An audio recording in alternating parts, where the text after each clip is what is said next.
আল্লাহর উপর ভরসা রাখো, আল্লাহর উপর ভরসা রাখো, আল্লাহর উপর ভরসা রাখো।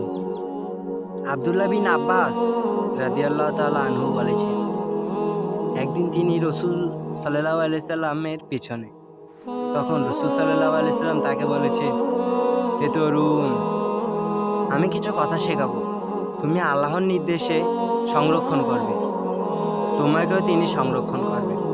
তুমি আল্লাহর নির্দেশ পালন করবে, তুমি তাকে তোমার সামনে পাবে। কোনো কিছু চাইলে আল্লাহর কাছে চাও। জেনে রেখো, পুরো জাতি তোমার উপকার করতে চাইলেও আল্লাহ যতটুকু তোমার জন্য লিখে রেখেছেন ততটুকুই হবে। তারা তোমার ক্ষতি করতে চাইলেও আল্লাহ যতটুকু লিখে রেখেছেন ততটুকুই হবে, কারণ তকদীর। আল্লাহু আকবার।